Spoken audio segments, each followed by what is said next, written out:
baby beard. Waited for you, Fry. This episode Hold on. hold on.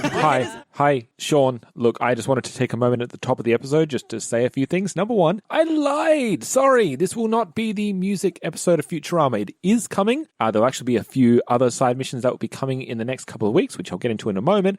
And there's a few reasons for it. About a year ago or so, Phil and myself did a side mission called Context is Key, where we talked with each other about the various sci-fi, animation, and comedy influences that make up who we are as people. And so Ellen and Chris decided, let's do that as well, which is a great idea. It was 2 hours long. So initially I told Chris that I'm going to edit that down. Then I started listening to it and I had two thoughts. Number one, I'm not editing that down. And number two, it's actually really fucking good. So what I decided to do instead is that over the next 3 weeks, you guys are going to hear the Context is Key 2 with Chris and Ellen. And they'll go through first the animation side, followed by the comedy side, and followed by the sci-fi side. It's a really good insight into their brains, and I didn't want it to go to waste. And also, it gives us a chance to kind of catch a breath before we really launch into season 7, and also catch a breath because we're in the midst of really pushing our second podcast, Roll to Cast, which is a tabletop RPG podcast where we've really started into season 1, which is going mainstream as Cyberpunk 2020 campaign. So we're gearing up for that. We're also gearing up for a few surprises with Shut Up and Take My Podcast, which is also why we may be taking a few weeks off to get that all sorted. So rest assured, there are several reasons, and it's always good to hear a bit of sexy Chris, a bit of Ellen, and you know, Phil and I get to have a bit of a rest. So yeah, we should get back to the episode. Should probably rewind it.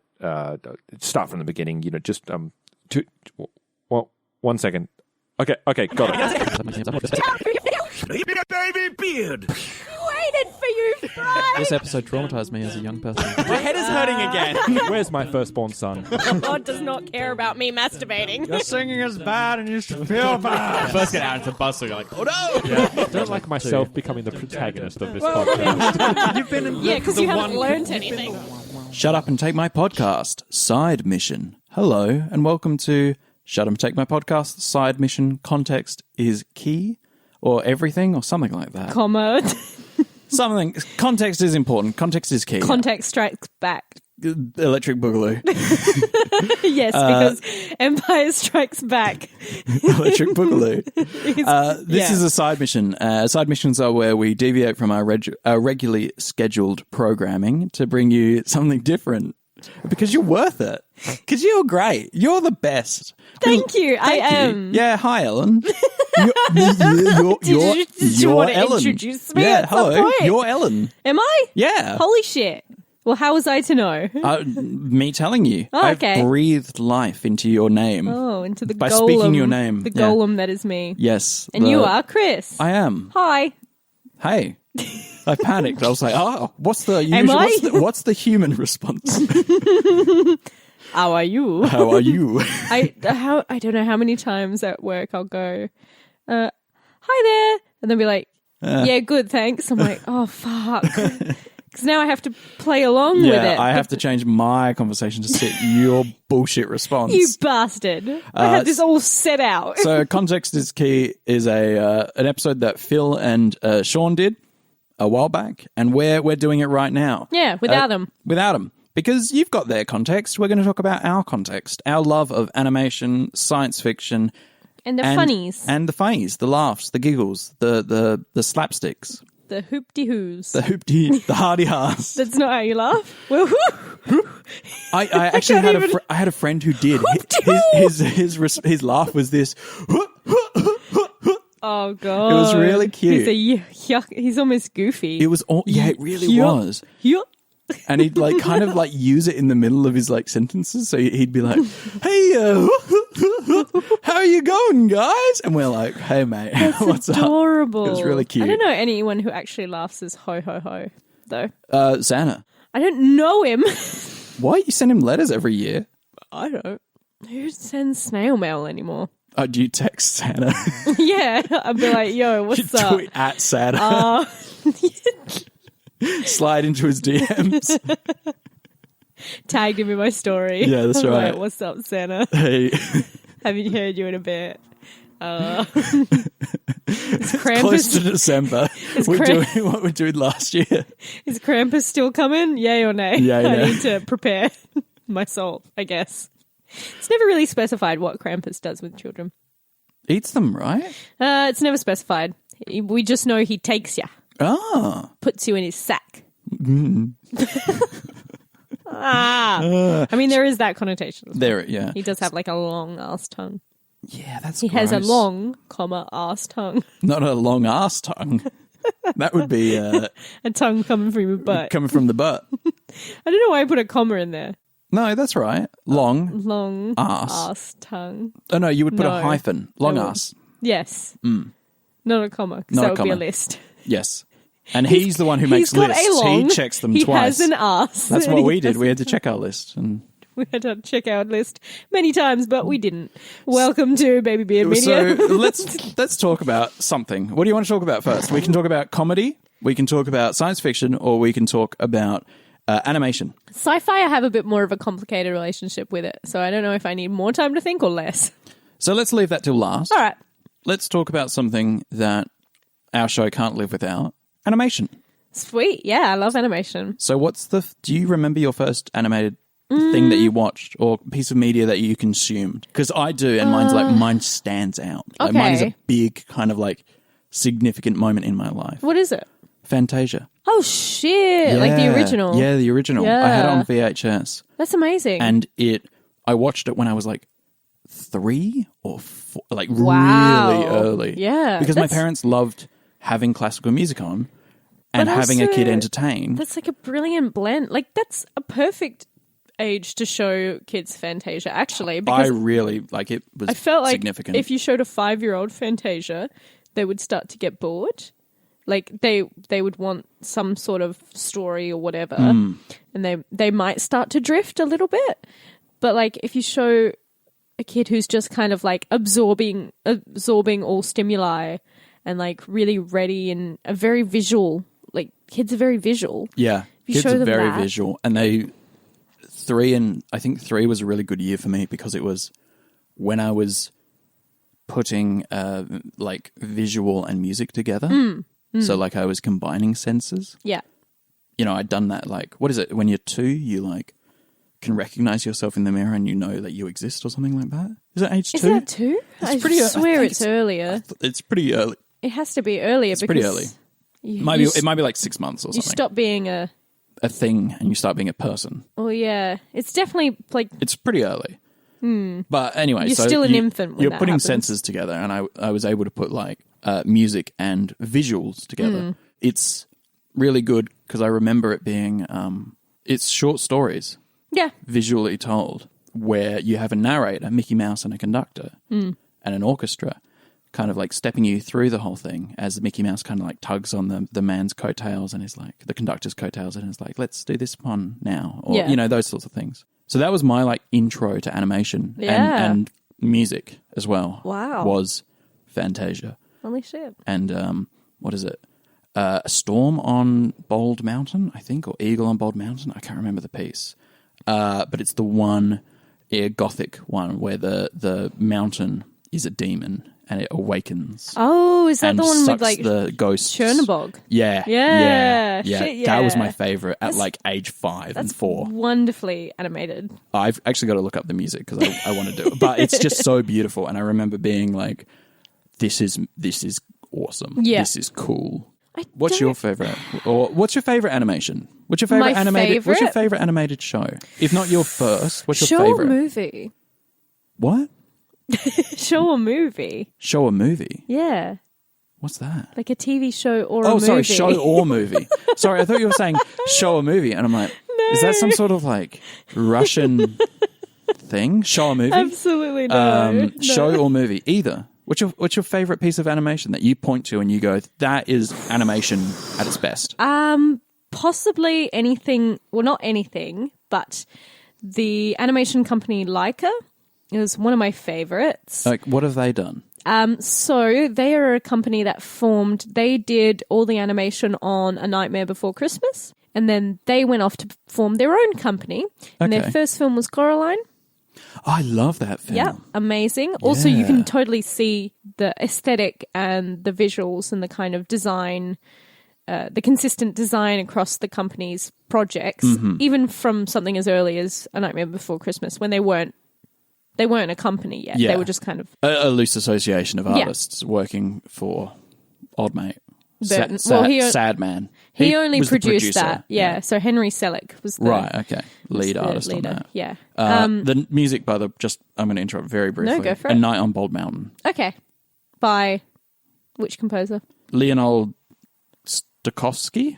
Stokowski. Yeah. Yeah. I am not very good at Russian names. That's all right. Mine many ends people at, are. Mine ends at like Chekhov. Chekhov, yes. That's about where it ends. Sorry, Or I interrupted. Stanislavski. Stanislavski and Chekhov. But I interrupted you. So Like this it, yes. production house. Okay, so Coraline, which is a brilliant film, Yeah, it's and I great. love it. And then they followed ParaNorman, which is definitely not a sophomore slump because I love ParaNorman. I haven't seen it, but I loved that there was a queer character in it. Yes, and his identity is and not it's a big not a thing. joke. It's Yeah. just this the sister of this main character has been crushing on this dumb jock who, in any other film, would be the boyfriend. And then at the end, he goes, "Oh, I'd really like you to meet my boyfriend sometime." And you're like, "Holy shit! Oh, He's got a life outside of this two-dimensional. dumb jocks can be gay too." Yeah. Thank God. Yeah, thank fuck. Oh my god, what a sad scene it would be. Yeah. But yeah, and it actually has a fucking brilliant statement about bullying, and being bullied does not mean that you are allowed to bully. And it's got a good message about twisting the kind of the hurt that then becomes so incredibly toxic after a while, even if the hurt is completely justified. Yeah, and the animation style is so wonderful, and they have like a family that you can tell looks like a family, but it's not like the traditional thing of like the girls look like the mum and the boys look like the dad. Like Yeah. They're human beings living together. Yeah, absolutely. And yeah. I think possibly their best work to date is Kubo and the Two Strings. Oh, I haven't seen it either. Amazing. And Yeah. it's just like it's just amazing. It's at the forefront of stop motion animation, which not many people do. Understandably, it takes forever. Yeah, there's like two companies that I can think of. That's it. Yep, Aardman and Leica. Leica. Yep. And well, to name drop Aardman, when they did that movie that completely failed, the Flushed Away, right? So that was a work with DreamWorks. Right. Okay. So that was a collaboration which pretty much dissolved any hope of those two companies ever working together ever Really? again. Why? Yes, it was really bad because DreamWorks insisted, even though Aardman, all we know about them is stop motion animation, Wallace and Gromit. Yeah, it's pretty much their thing. Yeah. And it's their definitive visual style. Mm-hmm. And DreamWorks was like, no, we're not going to give you the money for that. That's too much. We're going to use CGI, which will look, great and blah, blah, blah. And it was just a lot of cutting costs, a lot of burnt bridges, a lot of just like back and forths and people kowtowing to producers and things like that. And so that's really unfortunate. it is. And also one of the reasons they said that was because do you know how hard it's going to be to do water with stop motion animation? Yeah. Which is correct. Yeah. But then Didn't they do that with didn't they? But then Aardman did do that when they made their own film again. It's called Pirates, a Band of Misfits or Yes. something. It's Pirates exclamation Yes. point. A brand of, I watched it. Yeah. I thought it was I think it's a cute little film. it was okay. It's not something that I'm like jonesing to watch again, but I am glad that I watched it because I thought it was quite fun. Well, that loops us round. Yes. So to Wallace and Gromit and Aardman, what's your experience with them? We're going into stop motion. Yes. And we might come back to like less traditional Yeah. new versions Well, of animation. But obviously I grew up watching, well, I don't know that's so obvious, but I grew up watching Wallace and Gromit. Yeah. all the different shorts. So there's only like 5. There's So there's 3 shorts. there's the first one, which is when they go to the moon. Yep. Wallace and Gromit And I think it's literally Go to the Moon. Go to the Moon. Second one is Wrong Trousers. The Wrong Trousers. Third A one is Close Shave. Close Shave. A Matter of Loaf or Death. I think that's a feature.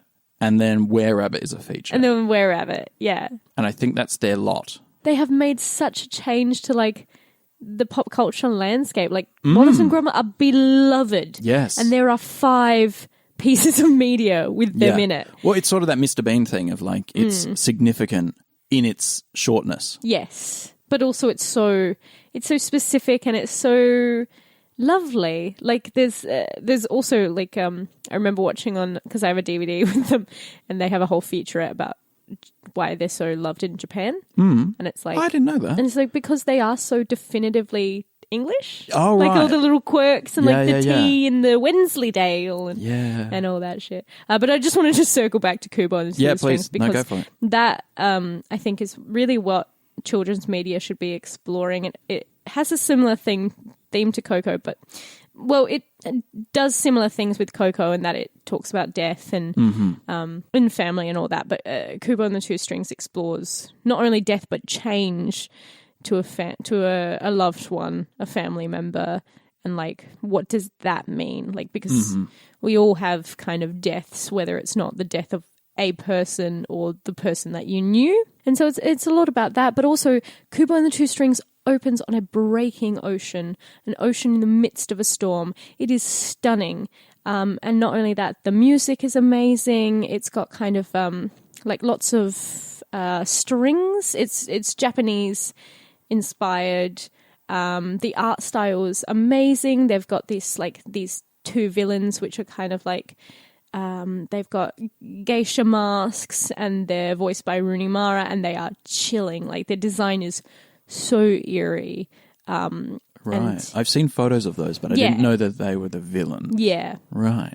It's a wonderful film, and I think everyone should check it out. And also because I am really glad that as a company is not afraid to like really push what children's media says. Can be and should be. Says and what morals they leave and what they're unafraid to explore things like death and conflict and things like that. So, yeah. 2D animation. Yeah, I'm talking about animators and content that steps out of what children... So the 2 that I'm a big fan of are 2 that both do that. So there's anime. Yep. I'm a big anime fan. Not the biggest, where like I'm keeping up with trends and that sort of thing. But if someone says to me, what's a good anime, I can point them in the right direction. Yeah. I'm not, And so what is your favorite anime? Don't really know what my favorite is. Yep. But certainly the one that's probably had the most influence is Neon Genesis Evangelion. Right. Yeah. I was lucky enough to watch that on like daytime TV at some point on a weird channel. So I have this kind of twisted memory of it. Yeah. Where I've gone through the intro of the show, Neon Genesis Evangelion, and the images that I remember aren't in the show. Right, they're wrong. They're false images. Okay. Right? So I've misremembered, or I've created something out of what they've done and made that my memory. But it's Neon Genesis Evangelion. After like happening across it and being like, oh my goodness, these characters is cool, the animation's cool, like it's vibrant and real. And this might have been like 97 or 98. Yeah. I think that's when it was out. I was very young, so I honestly can't quite remember. But it left a mark. Clearly. It left a mark, and then at like age 10 or 11, I began going to my local Blockbuster. Yeah, Blockbuster. And getting the tapes. Yes. And it was like... Not DVDs. VHS. Yeah. Motherfuckers. VHS. And I would sit and watch them. And I tried my best because I knew it was really important that I had to watch them in order. Right. And on the VHSs, they had... I'm not misremembering this. I swear it was there. They had, at the end of the tapes, the animators... in Japanese were just speaking away, and it wasn't their faces, but what it was they were showing fan art. Right. Okay. That kids and people had submitted to the studio. And so I just remember sitting on the floor in like semi-dark and being like, well, it is slightly adult, and have you seen Neon Genesis Evangelion? I have seen bits of it growing up, but I have not the thing about anime, and I do like series, but it's just like, if I love it, I will get into it, but it is quite often the series do span a really long time, and it can be hard when you've got things like, I remember watching Code Geass. Yeah. And that was really cool, but there are a lot of like branching narratives and but also then like there's like Code Geass, but then there's like the series, another series, a different alternate and it's like, series. Yeah. It's the similar thing if you ever wanted to like pick up Dragon Ball Z from like point or just zero. any Dragon Ball. Yes, exactly. Because then you got to go Dragon Ball, then you got to go Dragon Ball Z, then Dragon Ball GT. Exactly, and it's not like 1, 2, and 3. No, it's like, oh my fucking god, what is there's what? a new series which truncates and shortens all of like, not just truncates, but like eliminates unnecessary scenes from Dragon Ball Z and like. So, like, whole episodes, like 10 episodes get shortened into like 4 episodes or something. Yeah. Full on like that. Yeah. So that's... did you know about how those got released? Dragon Ball Z? Well, wasn't it because they were trying to catch up with the manga? It was being made. Yeah. They were stalling. Oh, that's right. Yeah. Which is why the fight scenes are so arduously long. It's because they were stalling for time. Yeah. Because the creator hadn't penned them yet. I think that's right. No, that is right. Yeah. I remember that. But yeah, anime is hard to get into. Unless you find like your thing. Find your thing. And there's like the great thing about anime is there is a thing for literally everyone because they're not afraid to go balls to the wall with a concept. Just go, fuck yeah, all right. A guy wakes up one morning and his hand's a cute anime girl. I know that sounds very sexual, but it's honestly a very wholesome anime. What anime is this? It's called Midori Day. No, okay. It's called Midori Days, yeah. Okay. Yeah. What's one that you like? Because you've watched a bit, if you like any. I really liked Chobits. Yeah. Which is by Cland, which I don't know if I'm saying that right, but whatever. Which people is will like, let us know in the comments. And that's okay. Thanks for correcting us. Thank you. You're right. Thank you. Yeah, I know. I know. All right? Stop. Okay. Okay. Stop swearing at us. Jeez. Calm down. Calm. It's just anime. No, I didn't mean it. I'm sorry. You're right. It's by this female... like all female that's right, you're telling me. Creation Team. team. And so they generally deal in, well, always kind of somewhat heavy female characters, but not necessarily female protagonists. It's actually usually a male antagonist. And Chobits is like this world where we all have androids. They're called Persicoms, and they're all humanoid.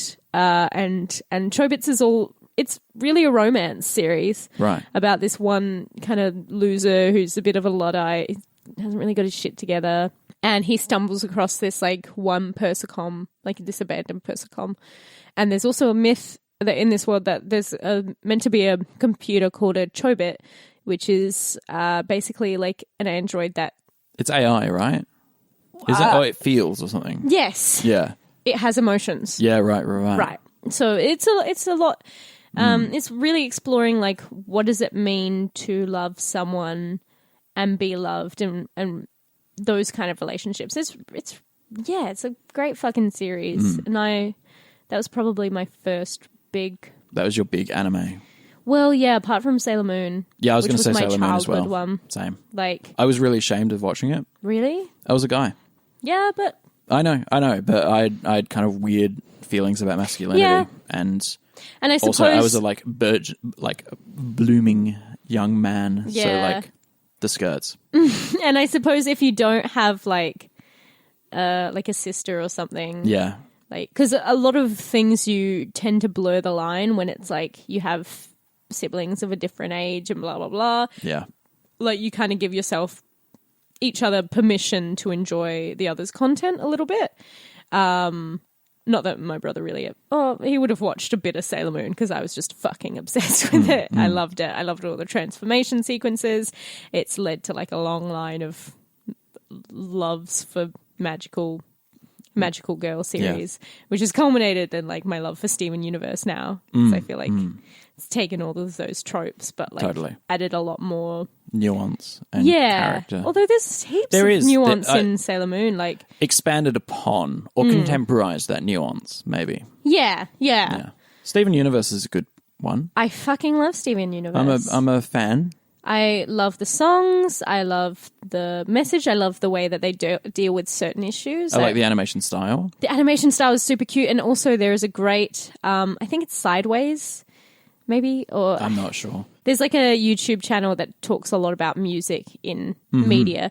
And there's a great video essay out there somewhere about the way that music is used in Steven Universe, because it's super creative, because each character, like each gem, has their own instrument, essentially. Yeah, right. And then you get when gems fuse together and make their own kind of new being, that is then a combination of those two instruments right. into a I didn't different notice that. style. That's It's cool. fucking That's if very you cool. go I'll through, check it out. yeah, or go back and watch like different Steven Universe episodes, and then especially if you know there's a fusion coming in that episode, then you can be you can like, listen out for it rather than watch it. Yeah, in that.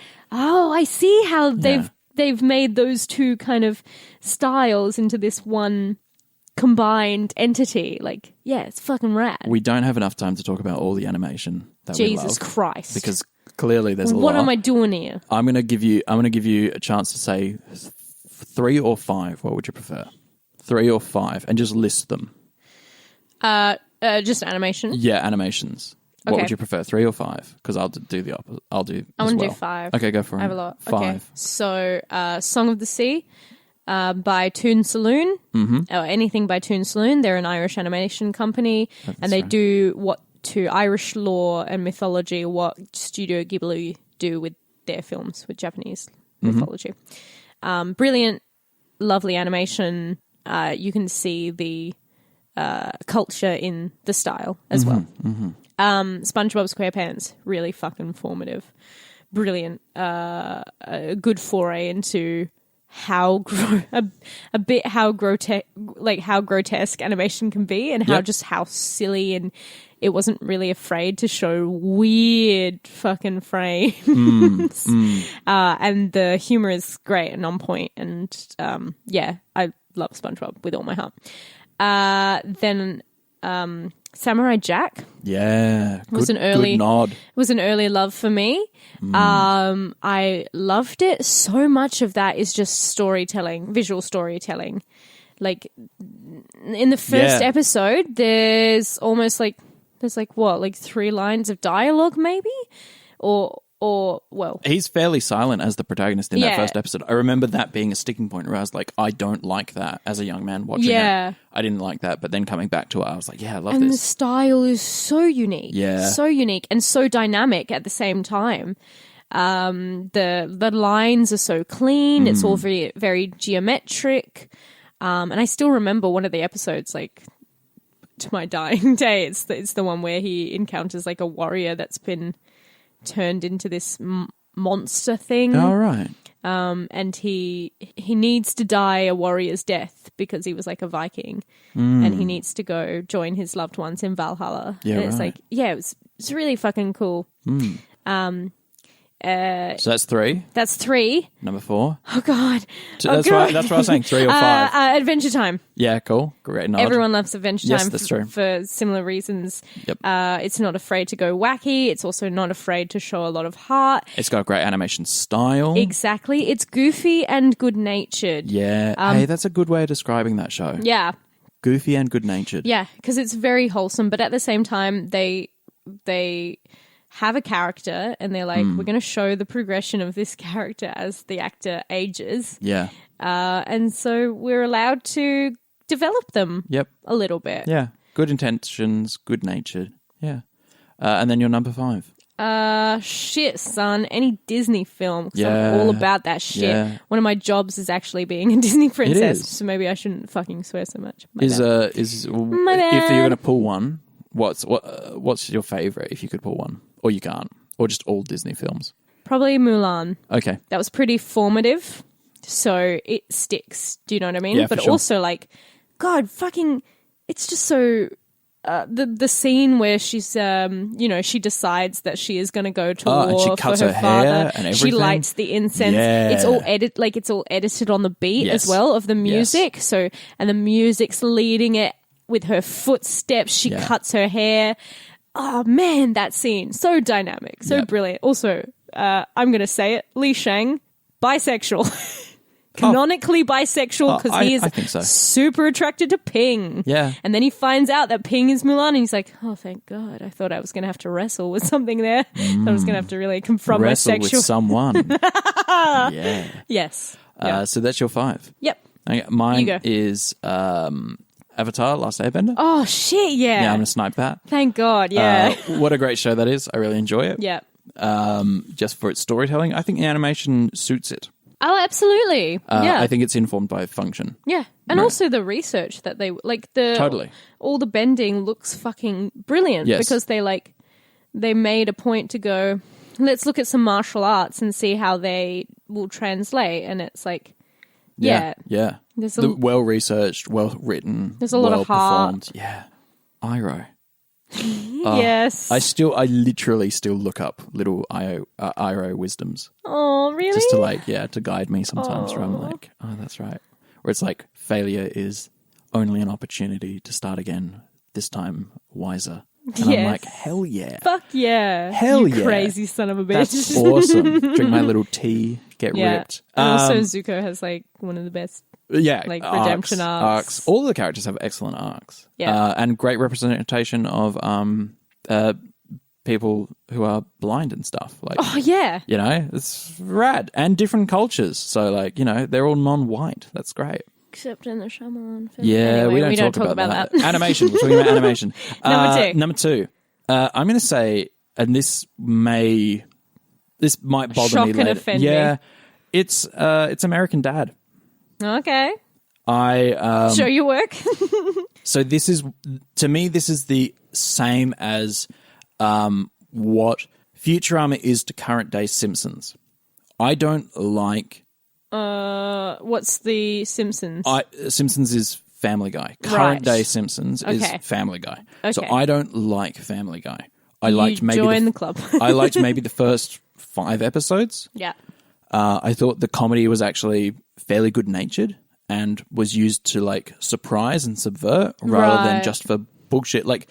I don't know if people remember the first episode of Family Guy has the Kool-Aid guy crashing through a door where everyone's like, oh no, oh no, oh no, oh yeah. And that's great. That's a good joke. That's a great cutaway. And everyone looks at him and he slowly walks out. And you're like, oh, cool. But it's a good deconstruction of a thing that we all know very well because it's like the raising of the stakes and we're about to cut to an ad break. Yeah. But then also what happens after the Kool-Aid guy bursts through a door. Everyone just, looks there. Yeah. Or and do they he gets sad. Cannibalize him? Yeah, exactly. Does he just pour out? Oh, God. I don't want to think about that. I like American Dad because it's more political and I'm politically minded. Right. I think they're because eyes aren't on them, like Family Guy is, they're allowed to be a lot braver. They're allowed to be a little more honest, so I like it. Okay. My next one, and this may shock and surprise as well. Oh, God. Is Ren and Stimpy. Oh, I mean, I'm not... So I like Ren and Stimpy. I'm not surprised. I like Ren and Stimpy only for one thing, and that is the advice that the showrunner gave to the animators. Be fucking weird. No, and that is every frame must be different. And I think that's a really lovely piece of advice to give to animators. Yeah. Is that every frame must be different because it's, I don't animate. I'm not informed by animation as a lifestyle or thing. But for a showrunner to direct the show and inform the show's tone through the craft, to me is really inspiring and really useful. Yeah, totally. As I an think, artist. well, because, and there's a lot of, I don't like Ren and Stimpy personally, but that's just a personal preference because I don't like really grotesque things. Yeah. It's too much. You love gothic stuff, though. Yeah, but that's not grotesque. Okay. Do you know what I mean? Yeah, I do. Gothic stuff is always beautiful, even in its decay. Whereas that's going on your tombstone, by the way. Thank you. But yeah, I'm thinking more it's just gross sometimes. Yeah, absolutely. It's just fucking I actually think a gross. lot of it sometimes misses the point. Yeah. And in terms of quality of show, I much prefer Rocko's Modern Life over Ren and Stimpy. I find those kind of comparable. Yeah. And I think Rocko's Modern Life, in terms of a whole show, is better. But in terms of animation and animation style, I like Ren and Stimpy for its But I kind think of also dynamism. Ren and Stimpy like went to 11, and so And you need to have that so that other shows can. exactly, and that was the time in the 90s when animation just got weird for a bit, which was great. Like we had Animaniacs, we had Rocko's Modern Life, we Yeah. had Courage the Cowardly Dog. Yeah. A lot of these Are Real Monsters. Are Real Monsters, Rugrats. Yeah. Like these shows weren't afraid to use the medium to be a bit strange. And I think it because Ren and Stimpy really just hit the wall and went, fucking hell, let's do whatever. Every frame must be different. And you see bits of it in SpongeBob, you see bits of it in Adventure Time. Absolutely. You can, even in modern day shows like Family Guy and that sort of thing. Absolutely. It's in there. So the fourth one takes, still in the 90s, is the other side of that. So if every frame was different, this one is very careful with its frame. You said you didn't like Samurai Jack. No. I do like Samurai Jack. Oh no, but when you were a kid. This is a show that gave me nightmares as a kid, and I love it as an adult. It's Batman the Animated Series. Oh! I'm really annoyed that I didn't pick that. It's but yes, such you are. an important animation. You are very correct. I think the 90s was amazing for animation. You had shows like Ren and Stimpy, and you had shows like Batman the Animated Series. I don't want to talk too much about Batman the Animated Series because we're running low on time-ish. Yeah. But fuck, it's brilliant. An episode where... And go and watch this episode. I think it's season 1, episode 7 or 8. There's a line where Batman says that he's willing to break his cardinal rule of not murdering. Shit. Because it's implied that there was a child prostitute ring Yep. under the streets of Gotham. And it's it's in there. It's layered. It's awful. And a kid or even an unobservant adult won't notice that. Yeah. But it's there. It's there. And they're willing to tackle dark subjects. Yeah. They're willing to tackle Because it domestic informs abuse. Batman. And yeah. He's the Dark Knight. He's the Gothic hero. I love the one with the villain she always looked like a child. She was like a child actress. Baby something. Baby doll. Yes, that's the one. Yeah. That was one of my favorite episodes. Good. And she's got that that kind of twangy kind of voice. Yeah. But also I loved it because I feel like Batman's really captured well in the animated series because a lot of people Zack Snyder it and he's like, oh, he's so dark and tortured, and it's Batman is a hurt kid who wouldn't at the end of the episode he just takes Baby Doll and just kind of takes her away with him.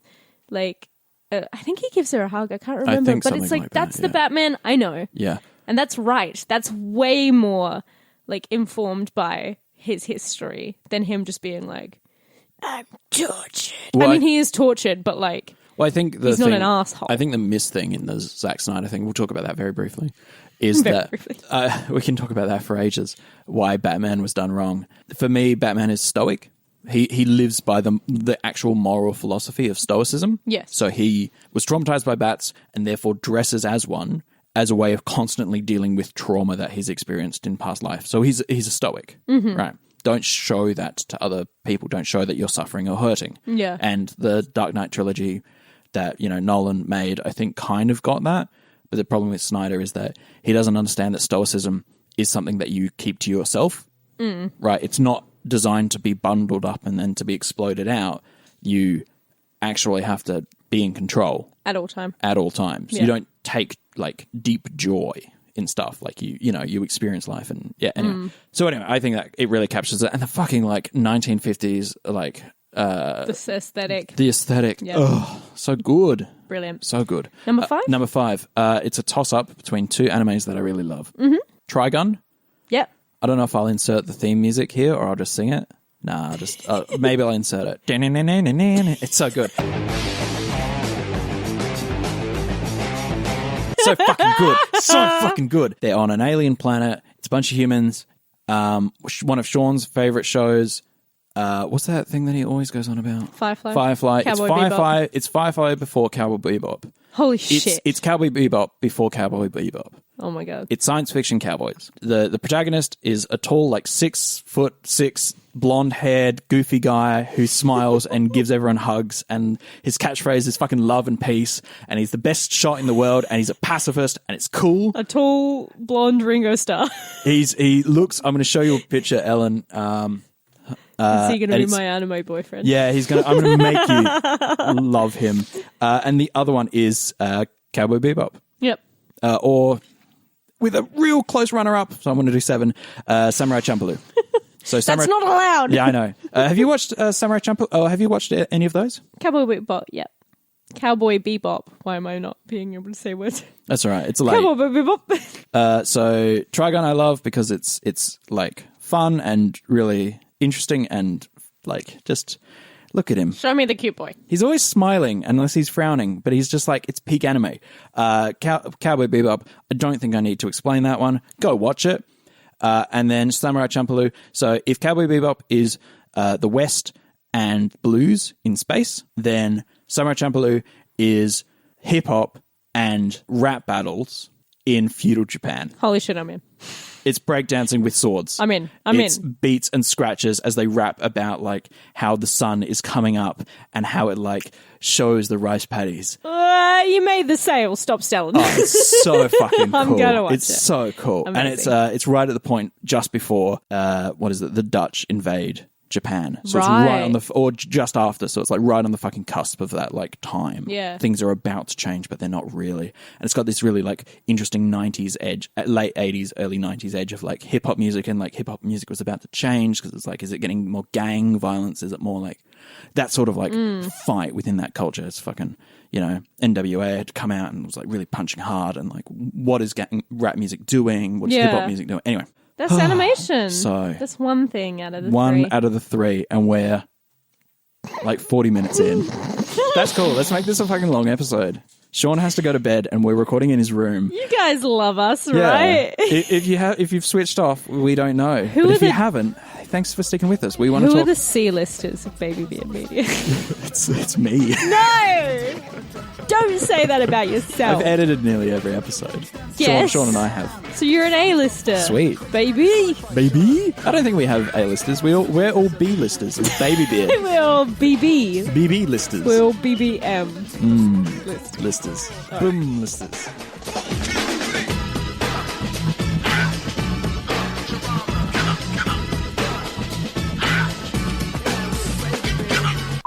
We're recording. You want someone to look at your dick and be like, that's nice. That's a good dick. That's nice that there. It's a healthy dick. That's what you want. You want a healthy, hearty dick. Like a soup. Oh, hearty, yeah. Hearty like a soup. Yeah. With lots of chunks in it. Nope. Nope. Full of You don't want to... ravioli and beef. Ravioli? Yeah. Doesn't belong in a soup? Yeah, it does. What? Put ravioli in a soup next time. This is Put big. pasta in a soup. In a brothy soup. I do that for like this minestrone. Yeah. You can use spirals. You can use any pasta. Jesus. I'm not ready for this. Thanks for tuning in. If you'd like to contact us, you can do so by emailing us at babybeardmedia@gmail.com. Our socials are Facebook, Twitter, and Instagram @babybeardmedia. And if you're looking for a way to support us, the best way you can do it is by jumping onto iTunes or the podcast app and giving us a 5-star rating and a nice review. It goes a long way to helping us. Otherwise, if you'd like to join us next week, we'll be listening to Chris and Ellen tackle comedy.